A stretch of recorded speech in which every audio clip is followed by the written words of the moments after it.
One of the greatest tzaddikim that we had was the Heilige Rebbe Rabunim from Pshischa. And many of his Talmidim wanted to be at his Seder night table. But he had a custom that he would not allow nobody to come, only a group of selected Talmidim. And it was one of his Chassidim who was a businessman who so wanted to be, arranged it so to be that he got to the city of Pshischa a day before Pesach, and he made it like if he got stuck, and then he sent in a request to the Rebbe Rabunim, please, can I be by your Seder table because I'm stuck in Pshischa, I have nowhere to go.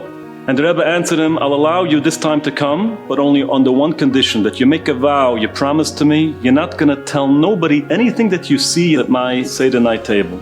And the Chassid promised to the Rebbe. A few years has passed, and the Rebbe Rabunim passed away from the world.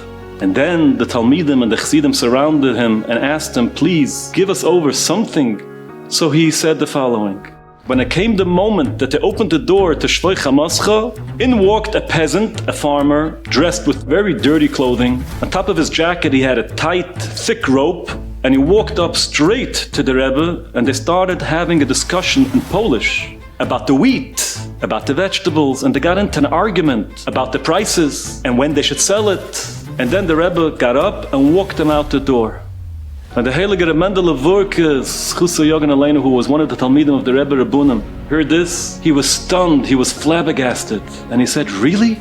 I saw a very royal prince walking in with beautiful clothing, a very aristocratic person, and he walked up to the Rebbe and they had such a beautiful, soft discussion. So eloquently they spoke to each other. And then the Rebbe walked them out as well. And then the Rebbe Mendel of Wurkes, Chusa Yogan Aleinu, started to cry, and he said, I guess this was Eliyahu Hanavi himself. And if you saw him in the image of a peasant, and I saw him in the image of a royal prince, is it humanly possible to imagine in what image the Rebbe saw him? Which means you could see Eliyahu Hanavi in many images and many levels. So too we have to remember that every single Yid could be seen with a view of many levels, of many images. The Zohar Kodesh says that Leila Seder, the Rebbeinu Shel Olam, and whole Pamalia Shalmal, all the Malachim Esrafim come down to each and every Jewish home. And as the Pasuk says in Yechezkel, so it was the night that we left Mitzrayim then, and so it is forever. As we say in the Haggadah, Va'evor alayich va'ereich, the Rebbeinu Shalom comes over us and looks at us and he sees us. And we have to remember, sometimes we see each other, a family member, a child, or we see ourselves in an image that's so low, that's so not nice. Because we know who we are, we know our weaknesses.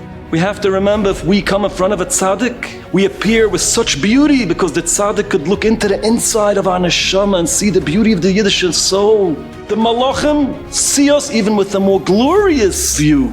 But it's impossible to describe and imagine with what glorious beauty the Rebbeinu Shel Olam looks at us and sees us. He tells us, B'ni b'chayri Yisrael, you're a royal prince. You're the most beautiful thing there is. And this look of the Rebbeinu Shel Olam on us infuses us with strength and with koyach, consciously and subconsciously on this night. And let's utilize the opportunity to make a change, to remember who we really are, and continue this view and look upon ourselves forever and ever.